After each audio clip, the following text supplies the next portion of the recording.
Hello বন্ধুরা, আজ দুপুরের মেনু নিয়ে চলে এসেছি। দেখো, কড়াইতে পেঁয়াজ দিয়ে করে ভেজে করে একদম লাল করে নিয়েছি।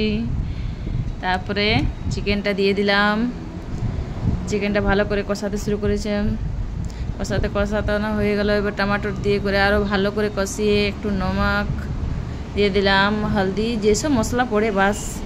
তারপর আদা রসুনের পেস্ট দিয়ে দিলাম, ফির ধনা জিরা গোলকি, এ দেখো ব্ল্যাক পেপার সব দিয়ে দিচ্ছি।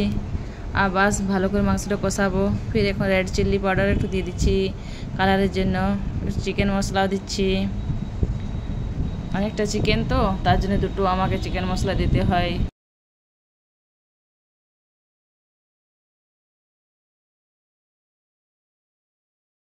নাড়াচাড়া করে নিলাম। এবার ঢাকা দিয়ে রেখে দিলাম। বাস ভালো করে মাংসটা কষানো হবে। দেখো, কষাতে কষাতে তেল বের হয়ে গেছে মাংসটা। কি সুন্দর কালারটা দেখো। বাস রান্নার বাজে আমি একটু সেলফি তুলে নিলাম যে রান্না করছি। দেখো, পুরো কষাচ্ছি। মাঝে মাঝে একটু ব্রেক নেওয়া ভালো। দেখো, কষাতে কষাতে একদম শুকিয়ে গেছে। ফির আমি জল ঢেলে করে বাস লাস্ট পর্যায়ে এসে গেছি। Bye bye.